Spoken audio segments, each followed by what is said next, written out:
The bells were ringing in the church. The bride Edith Riegelhoff was walking along the church, dressed in her wedding dress. The girl approached her groom-to-be and the priest. From a formal point of view, this ducal wedding was supposed to be flawless. The girl was nervous at first, but thought there was no need. The gazes of the guests were filled with disgust, contempt, and disdain. Lust was evident in their eyes. In all of this, the joy of a normal wedding is not even to be found by daylight. The wedding was rather gloomy. The girl approached her future husband, knowing that most likely their marriage would not be a happy one. The priest began to recite his blessing prayer. He said that he was blessing beautiful men and women, but the girl realized in her mind that none of his wishes would come true, and that today she would marry a man who despised her and would cut her throat. The priest went on to say that they would make a happy, warm family, but as before, and misfortune was bound to overtake the helpless girl. A certain man stopped the girl and told her to give all the money she had. The girl thought that it was gambling again. The man started yelling at her and that she was talking too much, that she had forgotten thanks to whom she was still alive. The girl said that she would not lend him any more money because he had already borrowed quite a lot and he was not able to pay it all back. A man dumped a girl. She hit the stairs and died. It was her senseless death, marking the end of her next miserable day. The girl looked in the mirror and didn't recognize herself. She thought that it could be a transmigration of the soul. The girl sat completely out of her room. She dismissed these thoughts when she heard someone knocking on her door. It was a maid who asked the girl if she had forgotten what day it was.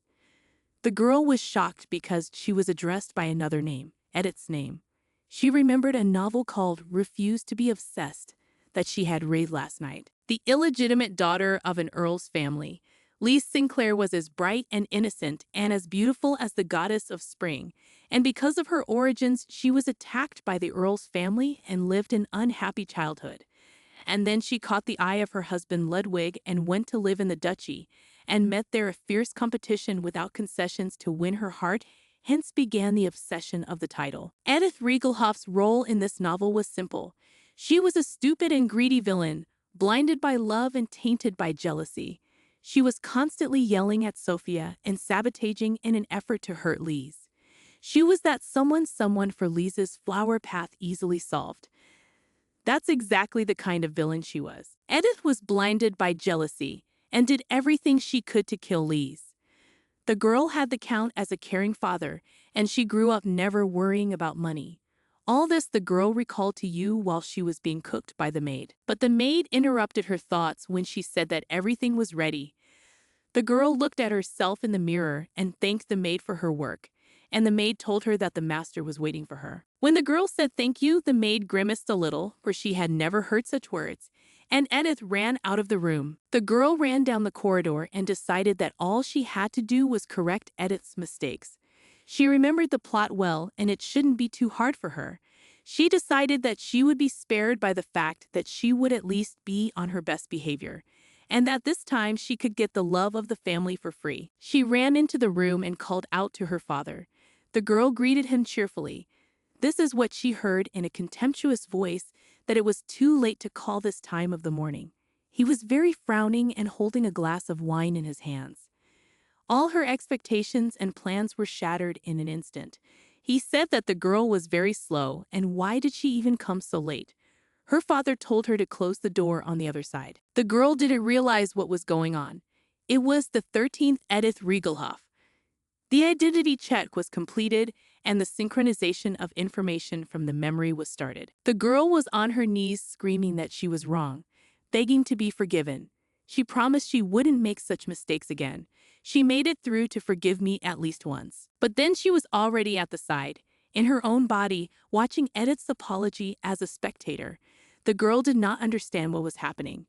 But in time it became clear to her that it was all just an image, and the arrogant, insolent villain was different inside. She watched as the girl was locked up and begged for mercy. A man was telling Edith to pay for being fed and raised. For everyone else, she was just a walking billboard that was adorned with luxurious dresses and expensive jewelry. At home, the girl was a target for beatings, even by the servants. Edith was Count Riegelhoff's most expensive doll. The girl asked the one who was watching her how she felt about her role, and if she could handle it. The girl was shocked by what she saw at that very second. She didn't realize it would come true. Suddenly, they were interrupted by a voice that shouted the name of Edith Riegelhoff. He was saying that she had been out of her mind since this morning. He shouted that today she had no right to make a mistake, and that it was impossible to let Ludwig's people notice a single flaw. He asked if she remembered the terms of the contract. She needed to be told that she would take 3 maids and then they could move on to the next step. The girl replied that she remembered everything and lowered her head with a frown. She didn't understand why she was treated so badly in all her lives. The girl stood between her father and the man, wondering if she should review the information again. She recalled that the current Duke Ludwig and Count Riddelhoff had been rivals since childhood. At that time, the power of the two families was close to equal. Count Ludwig's family contributed a lot to the war and received the title of Duke. But the Count believed that the ducal title had been brazenly stolen from the Riegelhoff family, so he married Edith off in order to find information through her that could destroy the duchy. The girl was told not to cry because everything was okay, and that she should use this as an opportunity. She was lucky because she knew how to find ways to survive in unfavorable situations. The girl realized that if she didn't act like Edith in the original, she could definitely survive somehow. In novels in which the heroine is reborn as a villain, there is always some sort of crisis at the beginning.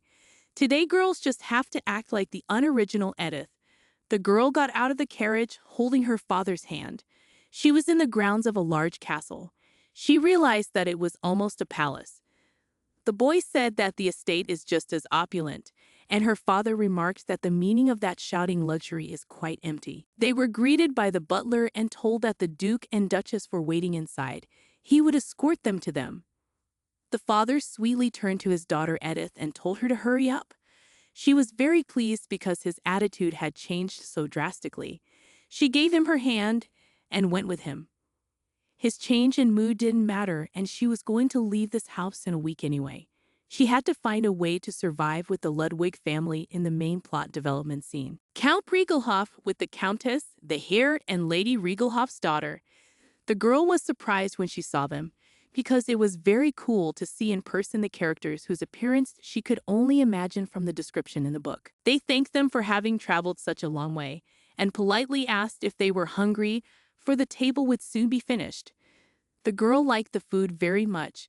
The meat melted in her mouth, and she felt the life and world of the aristocrats. The girl's father said that his parental heart was still not at rest, because how could he send his daughter away like that? So he wished she would take some of her maids with her. He said he thought Edith would be much more comfortable with maids who had cared for her for a long time. But the Duchess said, embarrassed, that their maids were second to none. The man decided to make a joke and asked if the Duchess had brought her maids with her when she got married. Everyone frowned at him. This request was one that could not be refused, no matter how reluctant. And suddenly the girl turned to her father and said she was fine and started telling everyone to forget about this request because her father was just really worried because she was getting married at a very young age. As they sat in the carriage, the father yelled at his daughter that she had lost her mind and that she was not only no help, but a great nuisance. This is where the story really begins. The girl replied that her father had asked for it too obviously, and she tensed up. It was obvious that they understood why he had asked to bring the maids. She said that this marriage was to dispel their doubts. If she had already aroused suspicion, what good would the maids be? Her father said there was nothing she could do if she was there alone. The girl told him to think hard while she went there alone. She said that if nothing happened, they would let their guard down and she wouldn't have to do anything alone. She told her father that she needed to dispel all suspicions immediately, and after she had gained their trust, to pretend to be homesick or ask to bring a maid for a while. Her father hesitated. She asked him to trust her. From that day forward, it was as if she had been walking on a knife blade for a week. And finally, she stood in her wedding dress and listened to a prayer from the priest standing next to her husband. She realized that she didn't need to go back to that house anymore. The priest asked that Herschen bless their rings and make an everlasting covenant in them. After the exchange of the rings, it would be over. The children carried the rings on a pad, and the girl thought about how cute they were. Killian looked at them calm and at ease. But the girl thought he felt different inside, and she wanted to hurry up and finish everything faster. The man put the ring on the girl's hand incompletely. She realized that he was uncomfortable with even a light touch. It was childish because he took the ring and put it on himself. The girl was very embarrassed by such actions, and taunts could be heard in the hall. It was very unpleasant for her to be there. But she quickly looked up and told herself that nothing had changed, because she wasn't interested in him anyway. Edith thanked the children, and the boy looked at her with disdain and immediately looked away. The girl realized that she had fallen behind in the life she could now enjoy in peace, pursue hobbies without worrying about being hit by her father or older brother. She wanted to do at least that after her rebirth. The girl woke up and finally felt alive. She thought about the fact that the dress had a very deep neckline in the chest and constantly worried about it. The heels were too high for her. She thought she'd better figure out her taste and dress then. Suddenly, there was a knock at the girl's room. She answered to come in. It was Lady Lee's, and the girl had not expected to see her in her room since this morning. Lee said she had something to tell her. The girl began to remember that there was such an episode right after the wedding. The actions were as follows. After the ceremony, Lisa visits Edith and wants to apologize for Killian's rudeness. However, her apology, on the contrary, made Edith even more angry. She couldn't blame the cold Killian, so all the anger fell on Lisa. She shouted at her. They said that she came to her after wearing a white dress to someone else's wedding. After all, Edith is Killian's wife. The girl understood why she was upset, but she had no reason to be mad at the cute girl. The girl started to say that she wanted to apologize for Killian's rudeness. She hoped that the girl wasn't too offended by him because Killian, even if he seems cold on the outside, is actually a man with a hot heart. The girl gasped and wondered how anyone could hate such a sweet beauty. The girl had bright, shiny, blonde hair that seemed to shine on its own, and big light blue eyes, pure and innocent. Such a sweet appearance and a kind, righteous heart. A character with such a description is a must in a novel about a fallen woman in the body of a villain. Edith told Lady Liza not to worry, because she understood everything perfectly well, and that it seemed to be hard on both of them. After all, this marriage was by agreement of their families, and she would not resent Killian. The girl realized that if she did everything right, her chances of survival in the duchy would increase greatly. Lady Lees looked at the girl and admired her because she was very kind and mature. She complimented her, and the one, in turn, said that she was not even comparable to her because her dress suited her so well, or it was beautiful only because it was worn by Lees. They were very much embarrassing each other with their compliments, but suddenly someone interrupted them. It was the maid who brought the towel. She apologized because she was interrupting. She said the lady had rested because she must have been very tired. Anna thanked Lady Lees and thought how lovely she was, and that she really wanted to squeeze her. She said they would see each other tomorrow. The girl sighed and asked herself, was this the end of the wedding episode? She was alone and now she could rest a little, lying in a hot bath, and directly felt alive. For the future Duke's wives, the bath was prepared by maids. It's unbelievable. The girl thought that it's okay that there is no internet, no need to go to work, no need to do anything around the house, no need to worry about a bank account, no need to worry about a damn messenger. Edith wondered how much busier she would be, attending operas, hunting competitions, picnics, parties, and even balls. Well, suddenly she heard a man's voice saying that taking a bath alone until the groom came was unconscionable. It was her husband, Killian.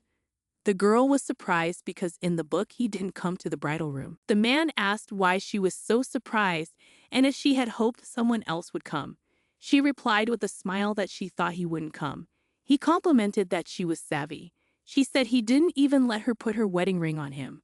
How could she not realize? Killian said she was stupid for expecting him to make strange advances. It really pissed her off that he was very handsome, but also a cretin. She had no reason to hate Killian, and she didn't even have the energy to be angry. She said she was just telling it like it was. It was obvious to her that Killian wouldn't be coming into the room tonight after treating her like that. She asked if he was going to sleep here. He turned and left. The girl didn't understand why he had come at all. Killian was walking down the hall, and suddenly Lady Lisa stopped him and asked him if he had been in the bride's room. But he said that she as well as he had no expectations from tonight. Lisa didn't understand what that meant. He said she climbed into the bathtub and lay down dozing. Lady Lisa was surprised. Killian said she thought too highly of everyone and stroked her head with his hand. Killian said, "She knows what kind of man Count Regelhoff is, doesn't she? And whether the people of this house could be serious if they're being bullied in this way." The girl thought for a moment and realized then that Edith's words. She did not finish. Killian interrupted her and asked what she had said to her. The girl said that she had praised her dress so much, and she immediately blushed. He asked why she told her off for not even picking out her clothes. But the girl said she didn't tell her off and didn't say anything else but that. But she must have been upset. The man said that she couldn't be upset because she had a very gorgeous dress. That she wasn't standing next to Lisa at all. Lisa yelled that it was obscene, and how could he even call his own wife that? She said he was being cruel. He shouted at her, telling her if she knew how he really felt. But suddenly they were interrupted by a guy. He asked what the two of them were doing here. However, it was already too late. The girls saw Cliff, and Killian got upset. Morning came. Edith woke up and marveled that after all the agony of yesterday, she was awake on time. She realized it was the strength of a healthy girl. She had never felt so good. She decided to think positive because she had a healthy body. If everything works out, she can live as a nice daughter-in-law. The girl thought about it and realized that Killian was a minor character, and he was in love with Lisa, but his parents might be different. The Duke and Duchess, people who warmly accepted Lisa, could open her heart. It was a pity that the atmosphere was not good in the first meeting. The girl decided that she would start by greeting them. One of the basic rules of survival in a novel with rebirth into the body of a villain is to gain the trust of major and minor characters. In fact, the girl wanted to survive in the Ludwig family, and the Duke and Duchess are much more important to her than Killian. All Edith wanted was to enjoy a quiet life somewhere in a corner of the mansion. But to do that, she would have to win the trust of the Ludwigs, because no mother-in-law would hate a daughter-in-law who came to say hello the morning after her wedding. She saw the very bell with the string that she had read about in books. She realized that with the help of the maids, it would be easy for her to transform herself into a real daughter-in-law. Immediately after the summons, a maid appeared. Edith asked her to prepare her to go out. It was still unusual for her to be called mistress. The maid said she would bring her some water. The girl decided to meet the maid and asked her what her name was. The girl's name was Anna, or asked, took the clothes she had brought, puffy and vulgar. The maid stated that she was quite correct. If she wore it, she was not likely to be welcome. She thought about it and told Anna to go to the shop and ask them to alter the dress so that the breasts would be covered, and let them get rid of the nasty jewelry. The maid went to do her task, and Edith was very surprised, for she gave no orders. But the girl went to do it without any objection. She knew so well that the maids at Regelhoff were strange. She looked at her dresses and realized they would have to be altered too. She remembered that last night was the first wedding night and wondered if she should make some bloodstains on the bed. But she immediately changed her mind, because if she did it herself, she definitely wouldn't be happy about it. Like the original story, Killian was willing to devote all of himself for Lisa. I actually thought that was really cute, since such a handsome guy and still unaffected. But then she wondered if it was too much to impose sympathy as a secondary character. Suddenly, the girl wondered why he had even come over yesterday, just to fight or something else. Whatever it was, I was about twice in one day to see his beautiful face, and her heart was pounding so hard. The maid replied that everything was ready, both dress and hair. Edith thanked the maid and thought that she might not be so indifferent to Killian. She came to the Duke and Duchess and addressed them with greetings. Edith asked if they had slept well. The Duchess said that she was very pretty and that she must have been very tired yesterday, but still came early in the morning to say hello. Edith replied that they had slept well. The girl was smiling a lot because the cup of tea was for her. She was sure they had already been informed that Killian had not slept with her. Suddenly, the Earl spoke to her. He said he had heard that the Earl had raised her as a favorite daughter, and he wondered if she knew anything about conducting business as a mistress of an aristocrat's house. The Duchess recalled hearing about Edith, so she said she knows how to handle a budget, do management, and paperwork. She said the Duchess probably does it some other way, but if they teach her, she'll learn it all quickly. The man praised the Earl for teaching the girl well. The girl knew she wouldn't be looked upon too favorably, but he was so brazenly talking as if she had come here to steal documents that it made her very angry. She said that if she didn't deserve their trust, then let them not teach her something else. The man and woman hummed and smiled back at her, telling her that she could start helping the Countess in 2 weeks, and if she needed anything she could tell her directly, now without hesitation. The girl thanked them and asked if they could provide her with someone to familiarize her with the estate. They were surprised, for they had expected Killian to do it. The girl thought about how they could expect anything from a man who even slept in the newlyweds' room on their wedding night. The Countess told Tanya not to worry, and she would find her a good guide. The girl walked out of their room and finally caught her breath because her breath was very ragged from the experience. She was asked by a man if she was all right. Edith said she was just a little nervous. The man who stopped her was Baron Renan Filch. The girl greeted and said it was a pleasure to meet her. The Duchess had instructed the Duke's assistant, Baron Renan Filch, who, as his servant, was in charge of his paperwork, to introduce her to the estate. Like Anna, the maid introduced to her, this character wasn't even mentioned in the original work, so she was a little nervous about people she had no information about at all. The servant asked if she wanted to make the rounds right now. It seemed to the girl sometimes that this was not just a world inside a book, but reality. The man added that he had a lot of work to do today, so he couldn't spare much time.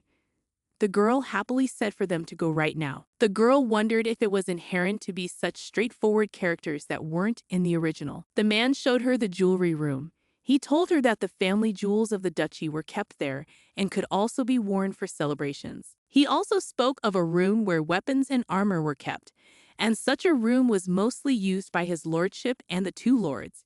He told her that everything in there was made by the hands of famous craftsmen. Surprised? It was unbelievable to her. Then he showed her the large library that was the heart of the duchy. Many rare books were collected there. The girl asked if she had to get special permission to enter there, and the man replied that any member of the Duke's family could enter there at any time, and the same was true of the Sistine Hall, where a new work of art was exhibited every month. In her previous life, the girl could not go to the exhibition because the ticket price was too high, and here she lives in a house that has many museums in it. The man led her to the Sistine Hall. The girl was mesmerized by its beauty. The manor was huge, so the man offered to stop there. The girl thanked him. She was amazed at what a beautiful estate she now lived in. The girl said that the Baron had a very beautiful voice and was very eloquent, and that she had not even noticed how quickly the time had passed. The man was embarrassed and said that he had only done what he had to do, and if it suited her, he would guide her through the rest of the estate the day after tomorrow. They passed by, and he decided to tell her about the large terrace, from which it was convenient to look out into the courtyard. This terrace is often used when guests pass through, and his lordship likes to sit there and talk. The girl looked at all this with fascination, and suddenly the joy in her eyes fell away. Edith saw Killian talking sweetly to Mrs. Lisset. The girl teased that it was a pretty good view of Mr. Killian, and the Baron did not understand why the young gentleman was there. The girl understood his bewilderment, because the newly married groom had been drinking tea with another woman since morning, and the girl began to remember what those original stories of yours had done. She did not care if someone wanted to enjoy the ancient buildings of the duchy. The girl said it was really a beautiful place, and the garden would be even more beautiful in late spring. The servant confirmed her words. The girl thought that she too would come to the terrace often in the future. She called Renan with her and asked him if he was in a hurry to leave and if he had much to do. And from below they could hear Killian and Mrs. Liza laughing. Renan replied that he was really in a hurry to do his business. In his office, the Duke asked Renan about Edith. The Baron said she had listened attentively and, surprisingly, had quickly grasped the structure of the manor, particularly liking the Sistine Hall, and the man asked if Renan had noticed anything strange. and the Baron said that the girl had shown herself very dignified and nothing wrong. Suddenly he thought and said that when, after the tour, they were walking across the large terrace, they came across Lady Lissa drinking tea in the company of two young gentlemen. The man frowned because he had asked for no cause for complaint, because he himself realized that seeing the groom flirting with another woman the morning after the wedding was not very pleasant. The man explained to Count Regelhoff that it was necessary to be patient at least until the end of the year. The man started reprimanding his son, and the son said that they were only married on paper, and they could not expect more from him. He said this knowing that his father had put a lot of effort into this marriage. But suddenly they were interrupted by the Baron. He said that Madame didn't even pay attention to it. The Duke was surprised, and the Baron only added that he could imagine how she felt. But instead of making a scandal, she just walked away, pretended she hadn't seen anything. The Duke said that Edith Regelhoff was a rather unusual lady. The maid asked Edith if she could clean up after her. She was uncomfortable watching the maid clean. She just sat there and couldn't help. When Anna had cleaned up, the girl praised her and asked her if she could go to lunch. The maid looked at her strangely, and the girl began to think that she might arouse suspicion with this behavior. The girl realized there was nothing she could do about it. She thought she had made a good impression on the Duke and Duchess, so she could exhale for now. All she had to do was decide how to treat Lise. Lise Sinclair was destined to be the protagonist of this world. However, her life was not so simple until she was brought into the Ludwig family. Sinclair's son and daughter constantly bullied Lise because she was a bastard child, and her home became a prison for her where she was constantly oppressed. Due to the fact that she helped the Duchess, Ludwig caught her attention. Angry at the cruel treatment of the good-natured girl, the Ludwigs bought the rights to Lise for a huge sum of money from Sinclair. The Sinclair family hastily relinquished their parental rights and gave up the opportunity to be inbred with the duchy. They later went bankrupt and regretted it greatly. By the end of the book, there are no positive characters with a bad ending, unlike Edith. Edith drank tea and realized that her real life was full of troubles from beginning to end. During her year at the company, the bosses had abused their positions so many times, bullying the girl. She broke up with her boyfriend via text message when she saw him walking away with another woman. She walked home with thoughts that she would only read in web novels. That was the end of it. She wondered what became of Appa after he ran into the stairs and she died. The girl wondered if her mom and dad were sad. She thought they were more worried about him than about their dead daughter. Well, now she only had herself to worry about, not them. The girl looked out the window and suddenly saw Lisa reading a book under a tree. She thought it would be good to stop avoiding her and go try to be friends. But suddenly, she heard Lisa say her husband's name. He sweetly approached the girl and asked what she was reading. The girl eagerly replied that it was the history of the imperial family and she hadn't gotten a proper education, and because she knew so little, it was hard for the Duke to determine her future. Killian said that if she wanted to study, he'd be happy to help. She just had to tell him if she needed anything. That was expected from a minor character. Cliff would say not to worry about it and just live for fun, and to take care of everything, she needs to be around or something. According to the classics of the genre, Killian can never beat Cliff, although the girl personally liked Julian's words better. But the girl woke up and realized it wasn't worth going to her right now, and she should stop eavesdropping. But suddenly Lisa asked where Killian was putting Edith and why he came alone. She closed the curtains and started to walk out. Killian had said that Lise shouldn't pay any attention to Edith at all because she was just a hostage who would stay in their palace for a little while and then disappear. All this Edith heard and realized what he thought of her. Suddenly the picture shattered. The girl screamed that it was all just nonsense. She held her head and screamed why that particular girl, and why of all people it was her. It was Layla Sinclair, the youngest daughter of Earl Sinclair. Suddenly her brother came into her room and asked her what was going on, and she aggressively replied that he himself knew very well that Edith Regelhoff had married Killian Ludwig, and he only smiled back. His name was Damien Sinclair. He was the eldest son of Count Sinclair. The girl was out of it and screaming angry. The boy replied that it was the Dukes of Ludwig's hobby to collect useless women. The girl shouted at him in a rage because he was having fun. He only replied that he had no reason to be sad. Suddenly, she calmed down and asked if he knew anything. She turned to her brother asking if he knew anything. He just looked at her, and the girl told him to tell her immediately because he was wasting her time. He said she was still just as temperamental.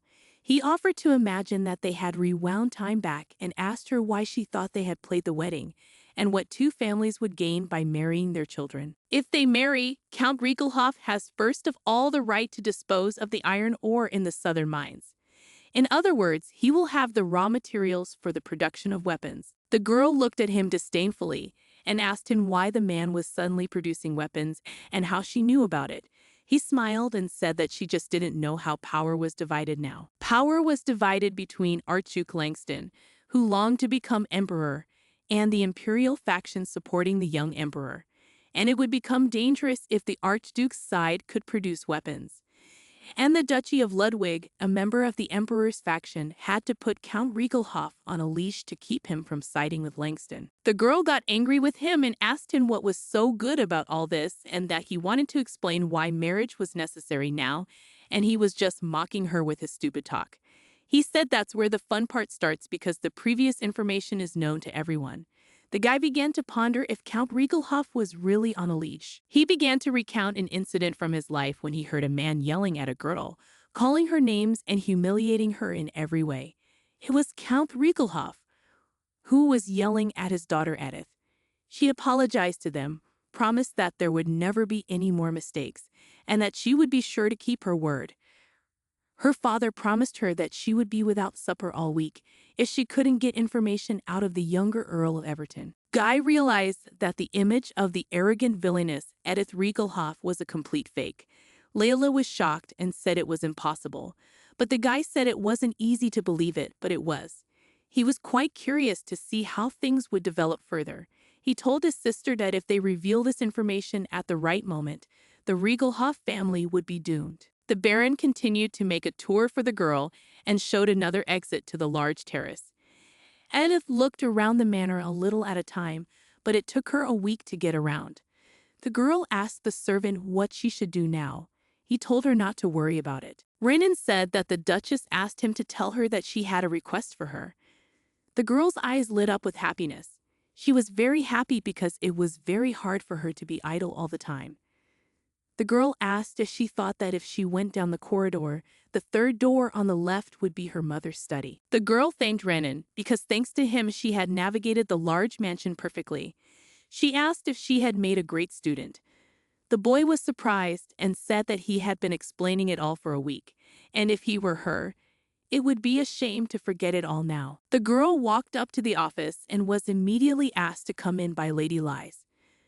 The girl thought she was very lucky because they would be working together with Lady Lees. She asked if she could teach her everything because she was just starting out. The girl said she was the one who should be glad that the lady thought she was capable of doing the errand. Their faces turned red again. The Countess said it was very cool that the two of them were getting along so well. Edith apologized for not greeting the Countess. The Countess said it was no big deal because she was happy to see them both, and asked Lisa to help Edith with her paperwork. The Countess paced the room and waited for someone to come. Edith did not understand who she was waiting for, and Lady Liza said that the mistress had recently called the tailors. The girl began to remember and realized that such an episode was in the original. Suddenly, sounds came into the room and said that the tailors from Royal's workshop had arrived and were already waiting for her in the parlor. The mistress suggested that she should end there and go into the drawing room. The girl agreed, and Edith thought she would recall this scene from the novella as soon as she was in the place. They sat and looked at catalogs of designs. The Duchess noticed that the older she got, the more similar designs were chosen each time. Meanwhile, Edith remembered what was going to be in this episode. The Countess asked for the girls to pick out something for her to taste. Edith was very excited because this situation seemed dangerous to her, as she was asked questions like in an exam. She decided that everything would be obvious here, and there were two ways things could go. Either Lisa's design would please Mistress more, or the outfit she chose would get more praise. But she decided to remain calm because it wasn't that bad. Victory and defeat were already predetermined, and even if to forget the fact that Lise was the main character, she could quite understand and memorize the Duchess' tastes in 5 years, unlike Edith. It was very unusual for the girl to see such clothes, because she had only seen such things in pictures in web novels. Suddenly, Lise offered Mistress her option. Edith did not realize how she had chosen so quickly. The girl chose a blue silk dress and said she thought it perfectly emphasized the Countess's beauty. And the tailor added that it was a perfect choice because it was the latest design of their workshop, and they sew with the highest quality silk, which is used for the outfits of the imperial family. Edith realized that Lise had chosen the best option. She had chosen it very cleverly because the Duchess had a light skin tone, so any color would suit her, but blue especially accentuated her amber eyes. Suddenly, the Countess asked if Edith had picked out anything for her. She seemed embarrassed and said that it was difficult for her to choose a dress, because the one Lady Lise had chosen was very splendid, but still she offered her choice. The mistress looked at what the girl had chosen with surprise. Edith said she thought the style she had chosen would suit the lady on days when she wanted a change of mood. The tailor remarked that she had a very keen eye, for few people could appreciate the combination of those two colors. Edith thought that to her eye, a person from the 21st century, that design was perfectly appropriate and would be worthy of the Duchess. The Duchess said she wasn't arguing that the dress was beautiful, but whether the glittery design was too much for her. The girl was startled because, as she thought, it would be over the top for the Duchess. The girl observed that the older a person was, the more luxurious they had to dress to look great. Anyway, Edith wasn't thinking about winning that contest with Lise. She was just building up her strength to someday still beat the main character. This one said that Mother has both beauty and dignity, and she would match that dress. The mistress got embarrassed and said that if that was the case, she would trust her taste and take that dress. The Duchess said she would order those two dresses, and now they would pick up something for Lise. Lady Lizzie was very surprised that the Duchess had suggested such a thing. Lise had said that she really didn't need to choose anything, and that the dresses she had were quite enough. Anything would really suit her. But the lady started to choose and suggested a floral pattern. She said it would be perfect for a spring tea party. She also saw one cool dress and said it looked like it was sewn on Lise. They looked at all the dress options, and Edith saw another pink design that wouldn't suit everyone, but would look great on Lise with her skin and ruddy cheeks. The Countess praised Edith's taste and asked what about the white empire-style dress. Lise was very shy and said she really didn't need that many dresses, but they didn't listen to her and discussed the fit of the dress and how Lise would look in it. The tailor suggested a simple white dress and said it would be nice to add an aquamarine brooch to it. They ended up choosing 5 dresses. Edith said it was quite hard. Suddenly, the mistress remembered that they hadn't chosen anything for Edith yet. She told her to pick out whatever she wanted. The girl said she didn't need new dresses and asked the dressmaker if she would take the dress to be altered. The tailor said she was taking the dress, but asked what she meant by alterations. Edith said she had a few dresses she wanted to entrust to her and called Anna over. One of the rules of survival in a villain relocation affair was to create the opposite image. The girl provided her dresses and asked that they remove all the jewelry and cover everything in the chest area. Too big a neckline was uncomfortable. The tailor thought to herself that the girl's taste had changed a great deal. Edith pointed out where and how to cover more. At last they were finished, and Edith wondered how many beads and diamonds there would be if they all piled up and counted. Edith decided to continue in the same vein and build intimacy with the Duchess, calling her mother. Suddenly, the girl saw Killian. She thought about the fact that Killian could not appear in front of her room for no reason and asked what was wrong. But he only said to follow him because Lise wanted to invite her to tea. The girl tried to remember if there were any episodes in the original where Edith was invited to the tea party, but she couldn't remember anything. She decided to go. It was obvious that Lise had asked Killian to go after the girl. He looked beautiful even from the back. His shoulders were very handsome. The girl thought that perhaps he had practiced swimming in the past. For the first time, the girl's heart fluttered at the sight of a man's body. It was gorgeous, broad shoulders, a hot physique, and a narrow waist. But she didn't want any of that, she just admired it. Suddenly, he turned around abruptly, and the girl started to worry if he noticed her staring at him.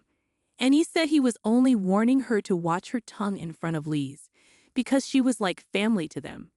And Lise was more important to him than Edith. The girl said she was quite hurt by his words. He asked if anything could hurt her, but she said she was a human being too. And he joked and asked if she was definitely a human. Maybe she was a snake. The girl was shocked at his impoliteness and sarcasm. She said he was very impolite and asked if she should address Lady Lise according to the manners of the Duke's son. She said that he explicitly wanted to ruin her mood and make her look like a horrible woman. But unfortunately, she's not the type of person who is very easy to piss off. Killian was shocked, and Edith continued that hurting her was another matter entirely. Lady Lise saw the girl and called Edith to her. She thanked her for the invitation. Cliff was sitting beside Lizette. He said he thought Lady Edith was getting used to life here, but whether she was taking on too much work. He said she had just gotten married and she and Killian should take a trip. The girl realized that he was very sneaky and wanted to send Killian with her and take care of Lise himself. The girl said that she wasn't sure if they were going anywhere because her husband was a very busy man. Killian approached his brother and asked if now was the best time to see the lands because winter was over. Cliff suggested that Lise go with him because she had said she wanted to go traveling sometime. Lizzie was shocked at such a sudden suggestion, but Cliff said that if he wasn't there, it was more likely that a married man would make Lizzie uncomfortable. Right now, the three looked like good brother and sister. But if Cliff left, it would look from the outside as if the remaining two were in a relationship, and it would be impossible to avoid bad rumors about Lady Lise. Cliff asked what Lady Edith thought about that, and she asked again. He repeated the question about how she felt about his being the only one to leave the mansion, and about the situation between her and Killian and Lady Lizette. The girl was in a stupor, and Cliff asked again what she thought of herself, Killian and Lise. The girl thought it too impertinent a question. She realized, of course, that she was in no position to expect love, but to put a man down and mock him was low of him. The girl proudly replied that the whole family had absolutely no manners and that she didn't care about the situation at all. Cliff was utterly shocked. The girl added that the inspection of the lands is the duty of the heir of the duchy, and it is the direct duty of Mr. Cliff.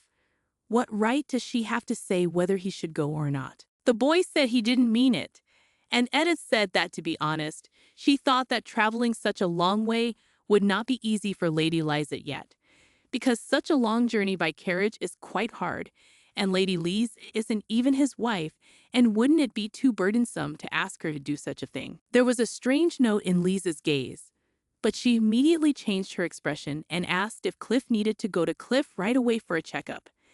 Edith noticed it, but decided that she had to deal with the asshole protagonist right now, not her. Cliff said he wasn't going yet, and that Killian's sister-in-law has a very generous heart. Night had fallen. Killian was walking on the terrace and didn't understand why his wife was like that.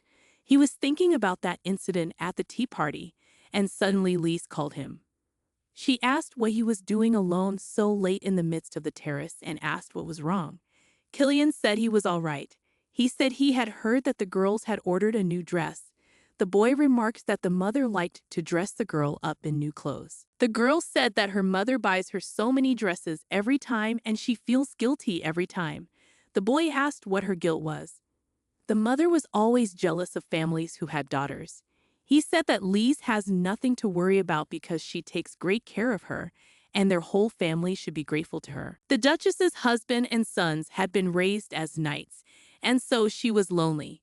But Lise said she still thought that buying dresses for Edith would make her happier. Killian was very surprised and asked why that was so.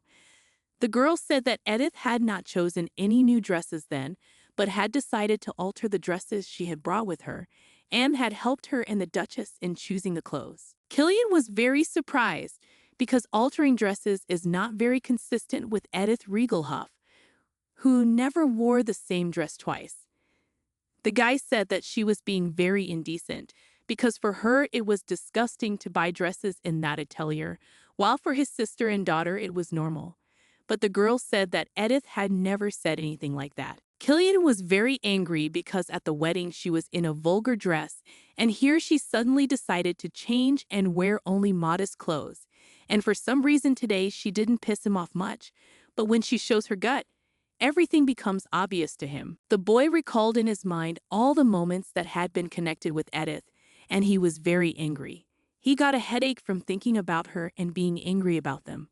Lisa asked him why he disliked Edith so much, and he said that this woman was like a snake, that now she was lying still on the floor, but when everyone relaxed, she would bare her fangs. Lisa scolded Killian for his behavior and insults. He thought that sooner or later she would ask him to find another atelier to satisfy her vulgar taste, and for the sake of his reputation, Ludwig would have no other choice. The maid said she was almost out of perfume and rouge and asked if she could call the perfumer and the cosmetics dealer. She remembered that the cosmetics themselves were not replenished, so naturally she would have to spend her own money to buy them. And suddenly the girl was thinking about money, because Edith's position in that piece was very precarious, so the girl was saving money to be ready for a situation which she would need it. The other day, the girl had asked for diamond beads to be removed from her dresses when she sent them to be repaired, but for money, she hadn't exchanged them yet. But the girl remembered that Edith was an aristocrat, and she should buy such things as cosmetics, perfume, and other luxuries. She had been saving and hoarding all her life, so she was completely inept at spending. To her, hiding in the bathroom and putting on tarnished lipstick was a luxury. Now that she thought about it, she felt like it didn't even need to be done. Edith thought that she probably didn't want anyone to know she wasn't loved. And since she was reborn, she should enjoy and sample all the delights of a life of romance. Edith told Anna to call the perfumer. Many different designer bottles appeared before her.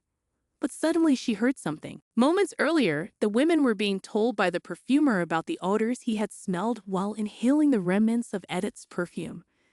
The first of these he had smelled was the scent from Ashley's rose, a style favored by many young girls.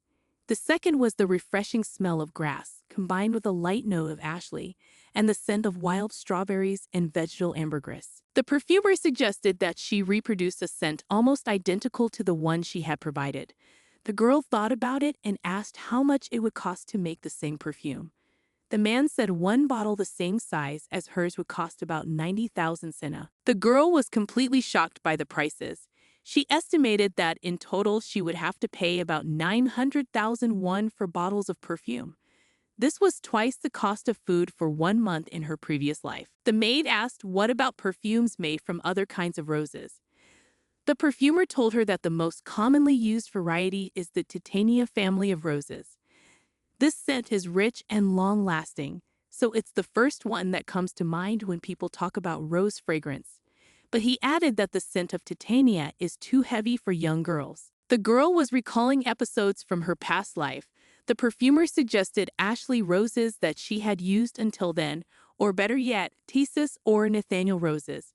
But the same volume would cost about 200,000 sena, but the fragrance would be more luxurious and deeper than that of Ashley roses. The girl was in complete shock, because more than 2 million for a bottle of perfume with a volume of 100 milliliters. She said she would keep her favorite fragrance after all, because changing perfume so drastically is a bit strange.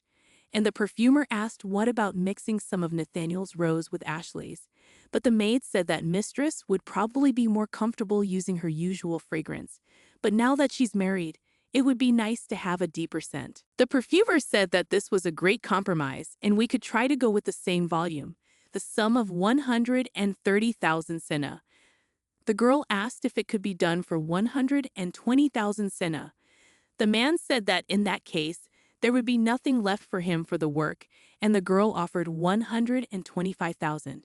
She justified it all by saying that she didn't want people to say she was spending a lot of money immediately after marriage, and in return she would definitely approach him next time. The perfumer thought about what a thrifty daughter-in-law the Duke had and decided to give in to her.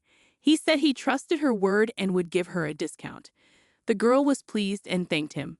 She didn't understand why prices were so high in that world. The maid said she would now tell me about the cosmetics she had bought. It was only one perfume, blush, and a brush for them. It all cost 1.5 million senna. The greedy toad inside Edith was crying very sadly. Before, the girl couldn't buy what she wanted because her hands were shaking, and in fact, if there was more there, that amount wouldn't even be accepted as money. But she had it. She could use it. Edith thought she felt very sorry for the money for her from her past life. For a girl who stole her brother and for a girl who valued her meager salary, spending money felt like a sin. She decided that she just needed time to get used to spending money on luxuries. Edith thought about the fact that there were still plenty of things in the world to enjoy that money couldn't buy. She decided to go to the Sistine room for a while and told the maid so. When she entered the hall, she was again shocked by the beauty. She felt as if she had rented an art museum. Edith thought, what was the point of expensive perfume at all if she lived in front of such luxury? The girl looked at the statues, and they were all in all different sizes and shapes. The paintings were detailed like photographs, and she wondered how the artists achieved such a thing. The girl saw a work by Manet. It had reflected rays of light that looked incredible. The girl was glad that she could look at such masterpieces up close. She saw a knight on a horse. She liked the work very much. Edith was sitting on the floor in the Sistine room and heard Killian telling her that she had a rather unusual way of grading. The girl was very surprised to see him. She had not expected him to come. He asked why she was looking at him like that, and what was the big deal about coming to see his family's artwork. The guy said that Rigelhoff wasn't really interested in art, so it must have been very surprising to her that such a place even existed. The girl realized that he was getting into conflict again, but she calmly answered him that it was just as he said, and she was indeed shocked. Edith wondered how one picture could contain so much emotion and how well it showed the tragedy and cruelty of war. And in the man on the horse you could see a desire to end the tragedy. But it was obvious that he was not at all happy to praise others, because war is not something to be happy about, even if you win. Killian said that that work commemorates his grandfather's victory. He fought against the kingdom of Yanog. Killian said that he had never heard that Edith was into art, and asked why she had come to this room in the first place. The girl said that, as you get older, tastes change. Killian asked about the fact that she might still have a favorite author. The girl said that it embarrassed her, but she had only recently become interested in art, so she didn't know any of the authors.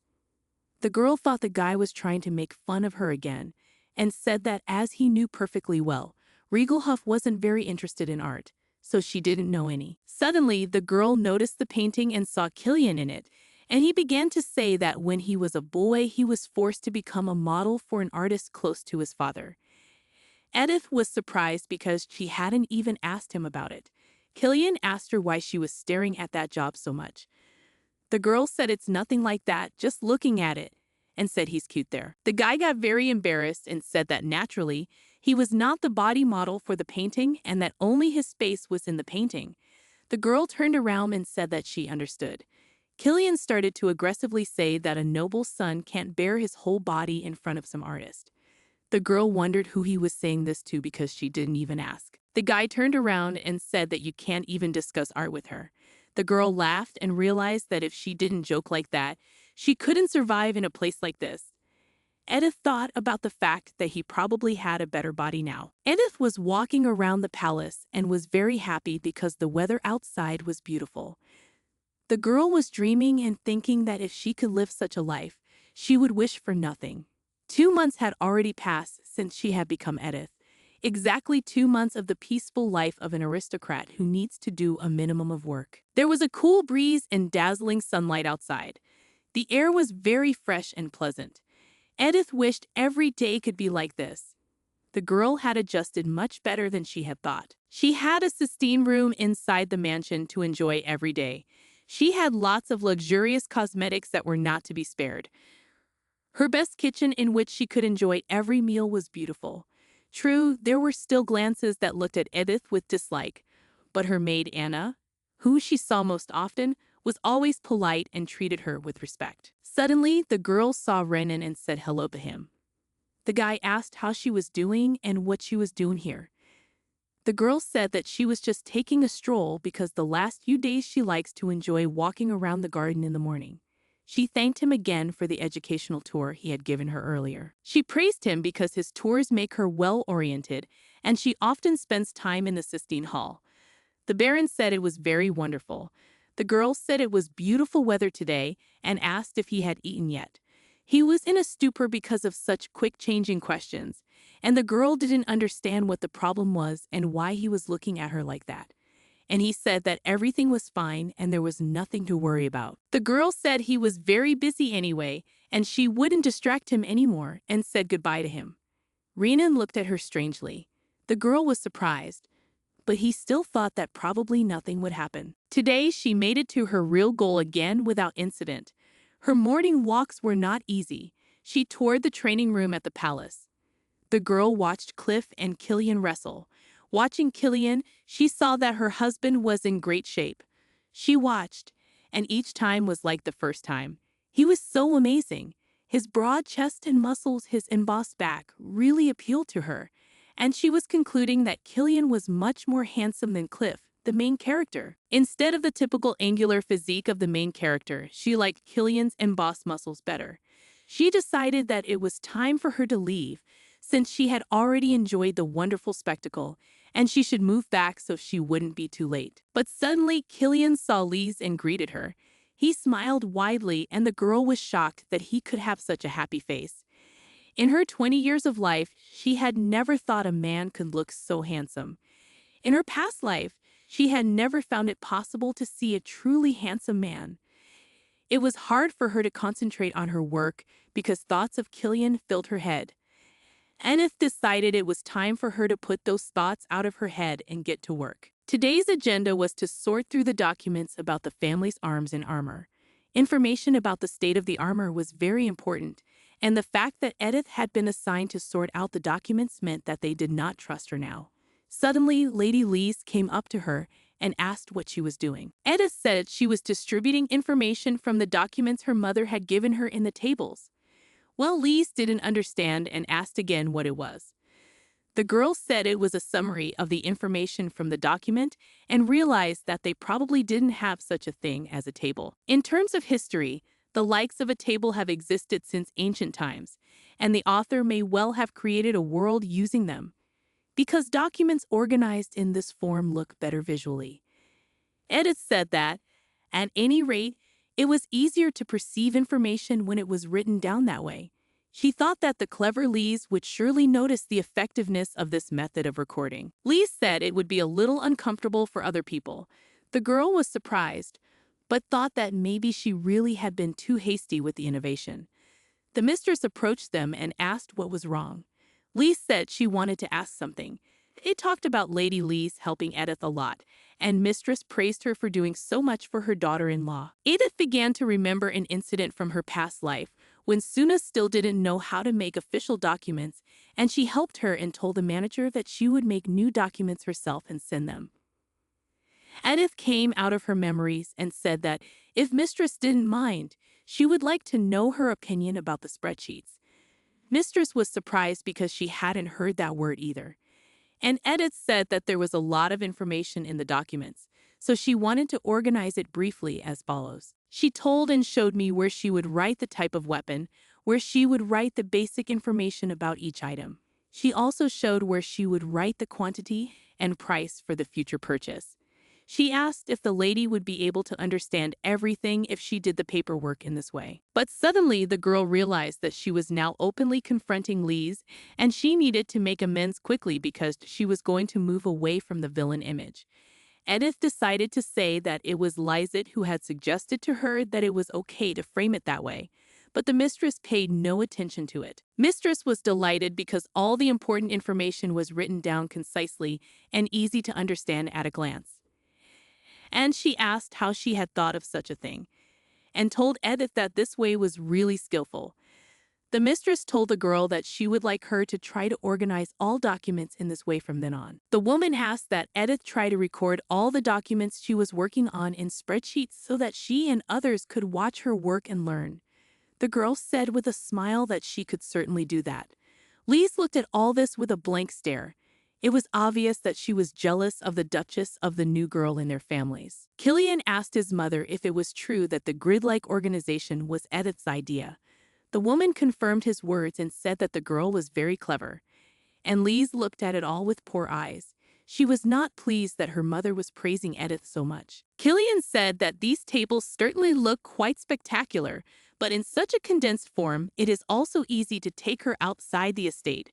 The woman said that he was also married to him, as she was by calculation, so it was even worse for her that she had left home. Edith finds herself alone surrounded by strangers, and he, as a real man and human being, can show her a little sympathy. Suddenly, the Baron came into the room, apologized, and said that he did not know that the gentleman was also here, and if he was disturbing him, he could come back later. But the Duchess said that Renan was just in time because she was just about to show him something and asked him to come to her. She showed him the papers he had given Edith in the morning and their new arrangement. Killian turned to Lise and asked how she liked Edith, for the mother liked her very much. The girl said that Mistress had said all right and true, and as he had heard himself say, Edith was quite intelligent and well-educated, unlike Lise, who had not received any education from the Sinclair family. Lise said that even if Edith didn't know something, she learned it much faster than she did. Killian thought about it and realized that something was wrong here, because the fact that Lise is helping her mother with her work is only possible because she has been continuously trained in this duchy for 4 years now. If Edith is so good that Lise envies her, it's not because she's smart. It's more likely that she's been specially trained and coached to do such things. He remembered her opinion on painting last time in the Sistine room. Killian realized she wasn't the idiot from the rumors, and it wasn't that simple. Killian came to Edith's house. She was surprised to see him so early in the morning and asked what had happened that he had come so early to see her. Edith joked that he had come so early to see her, and he rudely replied that of course not, and asked if she wanted him to get to the point faster and get the hell out of there. The girl said it was like if she asked him to stay longer, he would. He said she was pretty perceptive. Edith said she wasn't taught to lose. Every time the girl saw Killian and she really wanted to mess with him, it would be useless in her situation to fall to her knees and beg him not to kill her. The girl wondered why he had come at such an early hour, and whether Earl Killian was up to some provocation again, and she began to worry that perhaps she had been caught peeping at him on every walk. Or maybe he had come because Lise had gotten upset yesterday. She figured she really shouldn't have done that. The girl thought that she should somehow lighten the atmosphere with a minor conversation before he started to reprimand her. Edith said that the weather was fine today, but the wind was a little cold. But perhaps it was because it was early and looked out of the window. Killian looked at her contemptuously and put his hand on the window. The boy bent over her and told her in her ear that she was shameless and her mother's favorite atelier was too noble and elegant, and therefore it did not suit her vulgar taste. The girl did not understand what he meant. He only went on to say that she was known for her habit of not wearing the same dress twice, but had not bought one then when her mother of Lizette was choosing her dresses, and her ways of protesting were disgusting. The girl did not order a new dress to change her apathetic and wasteful image, and realized that even that was a reason to hate her. He said that if she wanted to say something directly, he would listen to her. Edith turned sharply and said angrily that he knew nothing about her at all, and if that atelier didn't have to and wouldn't fit, she would just find another one. Edith asked if she looked like the sort of person who would be stopped by other people's opinions. The girl shouted that he was just looking for an excuse to hate her and trying to convince himself in any way he could that she was the cause, and that everything was all her fault. The man asked what she was saying. Edith continued that she realized everything from the moment she walked into the hall at the wedding ceremony, and he put the ring on himself. He blames her for everything because he wants to find peace that way. The girl says Killian acts like he's the only one the victim here. He said it could all be considered her expression of feelings after she got the place by threatening and blackmailing his family. She asked why he thought she did it personally. Killian asked if she was part of the Ridgelhof and how she was different from them. The girl realized that she would just be Ridgelhof to everyone. The girl repeated once more that he knew nothing at all about her, and the man turned and said that he had heard how well she was helping her mother, and that she should not even think of doing anything suspicious. And that was the only advice he could give her. The girl sat down and realized that she didn't need to be so surprised and worried because it wasn't the first time, and she didn't really want to stay and enjoy the luxury anymore. She wanted to find a way to get the hell out of there as quickly as possible. Killian was thinking about what he should do now. All Edith's thoughts were in a fog, because the scent of roses filled the room, and she did not understand what he was saying, what he wanted. Killian thought back to the situation where she had said that she was nothing like he thought she was, and he had no idea who she was at all. He realized that she hadn't misspoke once, and from the beginning he couldn't see her outside of the image of Count Rittelhoff's daughter, but in all the data he had, there wasn't a line about Count Rittelhoff. Killian held his head and didn't understand why he was having such bad headaches lately. Suddenly, Lise called him over and greeted him with a good morning. Lady Lise asked why he had that look on his face. The lad looked at her, and she was to him like a wild flower that had bloomed in a field. She was as lively and simple as that. The girl touched the guy's forehead and was surprised because he didn't have a fever, although he looked sick. He told Lise not to worry. He thought he felt sick because of the nauseating scent of roses in Edith's room. Killian said he had that look on his face from seeing an unhappy girl in the morning. He said that she was just a girl who had been sent by the Count to spy and asked Lisa if the food had already been served. He thought that he had no need to think further about Edith because she didn't deserve so much attention. Anna came into Edith's room. Edith suggested that Anna take a walk together. The girl recalled that in her past life, when she was in a depressed mood, she would order herself a large iced Americano and walk mindlessly. Anna gladly agreed and said she would warn the Duchess and help her pick out an outfit afterward. Anna felt more and more depressed because of her confinement inside the four walls. She thought that she had never taken a walk outside since she had moved into this body. When she went outside, she immediately felt her mood improve. The maid asked where they were going, and Edith said that she didn't even know where they should walk.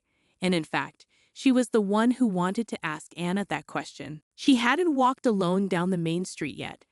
Anna said that if she had, their destination would depend on what she wanted to do. Anna said that if she was looking for a nice atelier, jewelry store, dessert cafe, or similar establishments, Rue La Belle Marie was a good choice. The maid said that the street is even home to cultural institutions such as art galleries and opera houses, as well as banks and a few specialty stores. One of the capital's most popular pastry shops, the Peridot, is on that street. The strawberry shortcake in that pastry shop is notoriously hard to buy, even if you get in line before the pastry shop opens. The girl saw that Anna is quite knowledgeable, so maybe she could find her a jeweler. It would be nice to have a good place to shop. Anna said that if they were talking about jewelry stores, the Amabile store had been around since the old days, but relatively recently Detrius had opened, or you could go to Ruth's Pekin. It was near the main street and was also good. The girl said she could confidently recommend these 3 stores. Edith couldn't believe it. Anna is a walking encyclopedia who can explain all the intricacies of the world for the convenience of the writer. Edith said she was choosing Darcy Street because she wanted to sort out some of the jewelry she took off her clothes last time. Anna said they could go because their stroller was already ready on the other side. The girl looked at the money and counted it in her voice.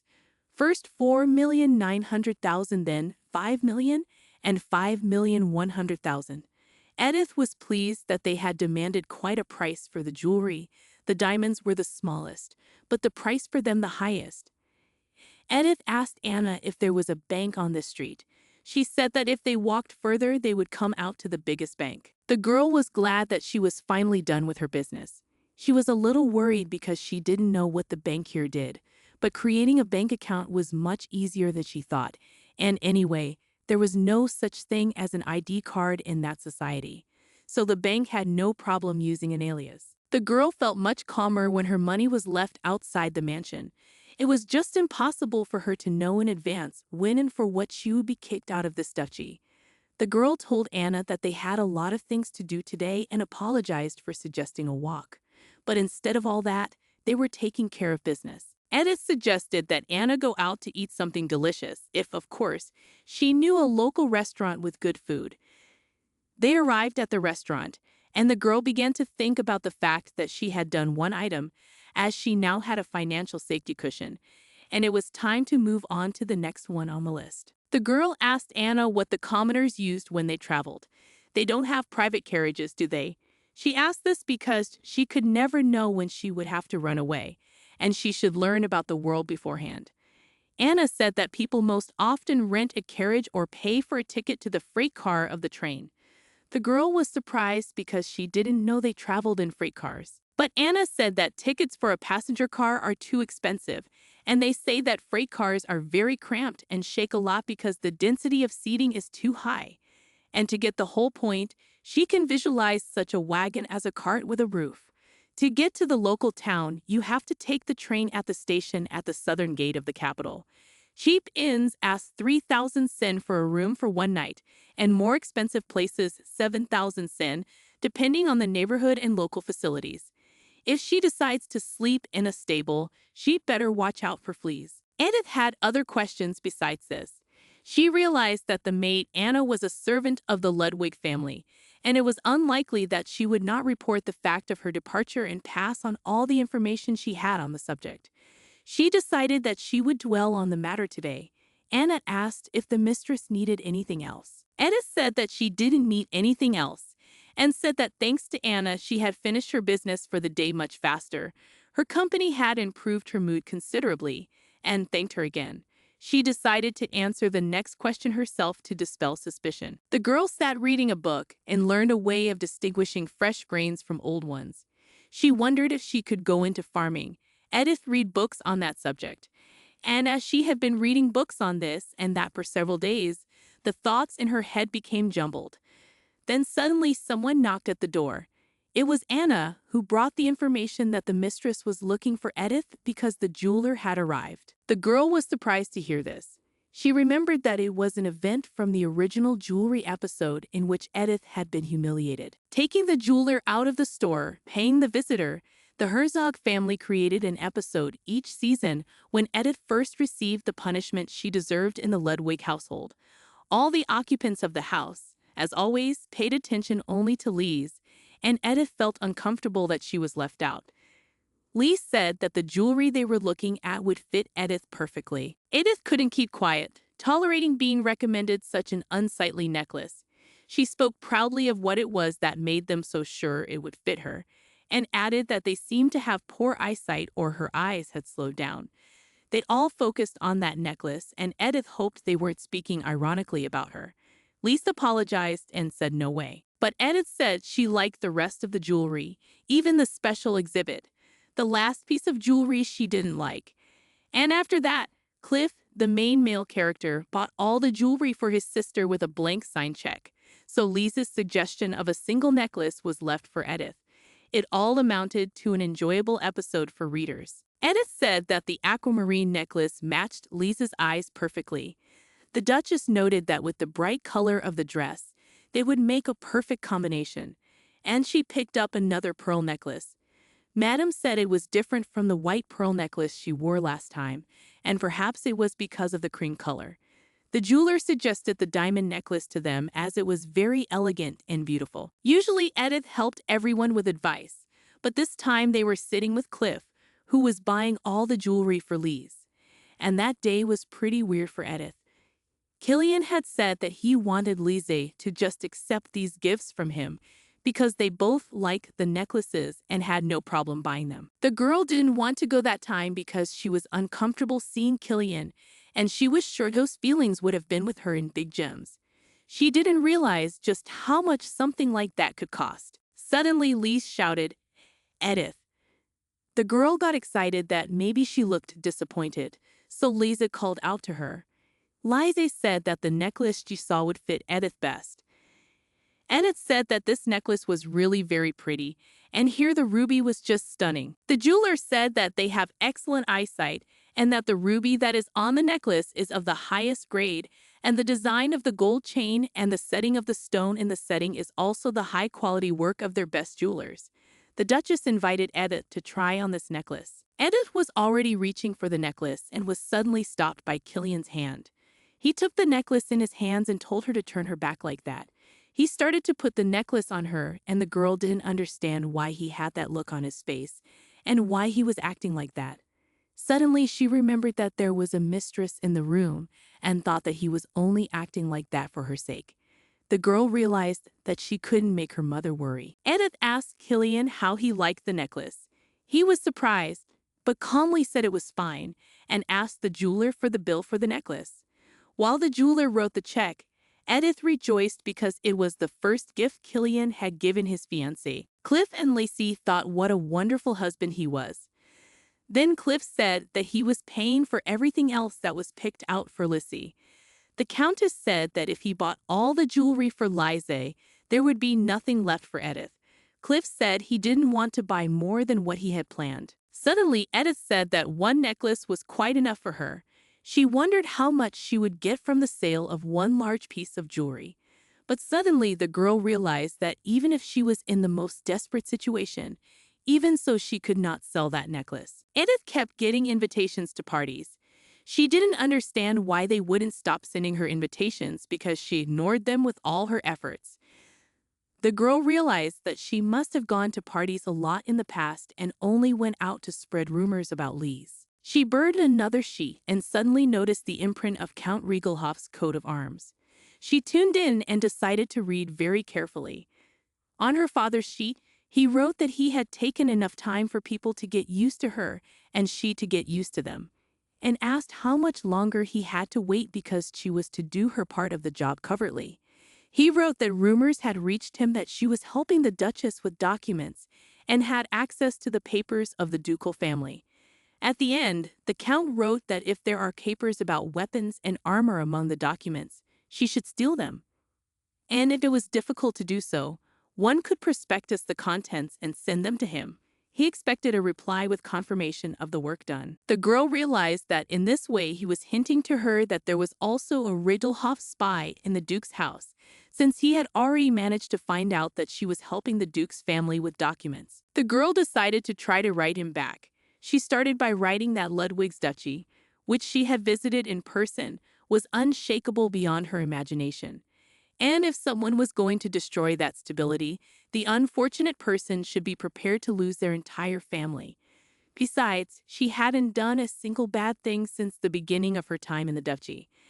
A title of nobility is always in aspects, and said thought the will and authority of His Majesty the Emperor, and asked why he hated the inimitable Ludwig family so much. Edith continued to write that now that His Majesty the Emperor was well with Her Majesty the Princess at that moment, there was no reason for Archduke Langston to take the throne.